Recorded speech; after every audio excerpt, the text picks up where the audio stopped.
آج یہ ملک جو کہ ایک سیکیورٹی اسٹیٹ ہے، اور آپ خود یہ بتاتے رہے سب لوگوں کو کہ بھائی اس ملک کی فوج اگر نہیں رہے گی تو یہ ملک انٹیکٹ نہیں رہ پائے گا آج کے دور میں۔ آپ خود بتاتے رہے، آپ مثالیں دیتے رہے، سیریا کی مثالیں دیتے رہے، لیبیا کی مثالیں دیتے رہے، عراق کی مثالیں دیتے رہے۔ آج تک اتنے وزرائے اعظم چینج ہوئے، جیلوں میں گئے، پھانسی چڑھ گئے، ان کی پارٹیاں موجود تھیں، آج تک کسی نے یہ کام نہیں کیا ہوگا کہ ملک کے اس ادارے کو، پاک فوج کو، کسی نے جانور کہا ہو، کسی نے نیوٹرل کہا ہو، کسی نے نیوٹرل کو گالی بنایا ہو، کسی نے میر جعفر میر صادق کہا ہو اسٹیبلشمنٹ کے سربراہوں کو، کسی نے غدار کہا ہو، کسی نے ٹرینڈ چلوایا ہو جس میں آپ کے لوگ نام لے کر ملک کے اس عہدے کے اوپر بیٹھے ہوئے انسان کو نام لے کر ماں بہن کی گالیاں بک رہے ہیں۔ یہ تو دشمن 75 سالوں سے نہیں کر سکا۔ وہ فوجی جو کہ بارڈر پر جان دے رہا ہے، وہ جب اپنے سربراہ کے بارے میں یہ دیکھ رہا ہے، وہ کدھر کھڑا ہے؟ وہ اپنے بارے میں کیا سوچ رہا ہے؟ وہ کس بات پر اپنی جان دینے کے لیے کھڑا ہے؟ کیسے چلے گا اس ملک کا نظام؟ کس بات پر آپ گالیاں بک رہے ہیں؟ اس بات پر گالیاں بک رہے ہیں کہ آپ کا بوجھ اٹھاتے اٹھاتے،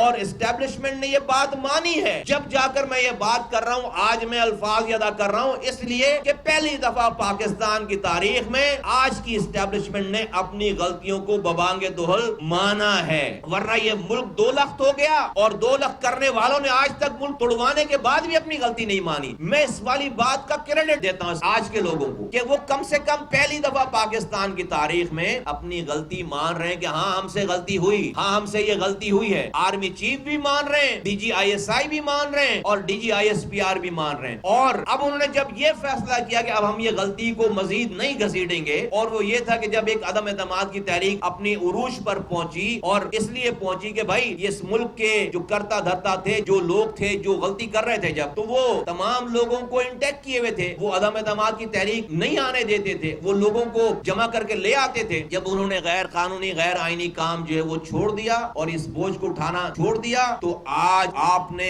ان کے اس آئینی عمل کو آپ نے ان کا گناہ بنا دیا، آپ نے ان کے لیے غداری کا لیبل لگا دیا۔ جب وہ رانا ثناء اللہ کی گاڑی میں ہیروئن ڈال کر اپنا ایک آن ڈیوٹی میجر جنرل وردی میں بٹھا کر ایک جھوٹی پریس کانفرنس کروا رہے تھے، اس وقت وہ آپ کو برے نہیں لگ رہے تھے، غدار نہیں لگ رہے تھے۔ جب وہ آپ کی اقلیت ہونے کے باوجود، نمبر نہیں ہونے کے باوجود 14 لوگوں کو، سینیٹرز کو دوسری پارٹی سے، جیتی ہوئی پارٹی سے توڑ کر آپ کے کم نمبر والے سینٹ کے چیئرمین کو ووٹ ڈلوا رہے تھے، اور حاصل بدنجوں کو جس کے پاس اکثریت تھی اس کو ہروا رہے تھے، اس وقت وہ آپ کو غدار نظر نہیں آ رہے تھے، اس وقت وہ آپ کو جانور نظر نہیں آ رہے تھے، اس وقت وہ آپ کو میر جعفر میر صادق نہیں نظر آ رہے تھے۔ جب وہ پاکستان کے آئین سے، اس کے حلف سے جب وہ بے وفائی کر رہے تھے، اس وقت وہ آپ کے چہیتے تھے۔ جب انہوں نے پاکستان کے آئین کو، اپنے اٹھائے ہوئے حلف کو انہوں نے اپنا لیا اور اپنی غلطیوں کو کے اوپر سر تسلیم خم کر لیا، آپ کے لیے وہ غدار ہو گئے۔ آپ نے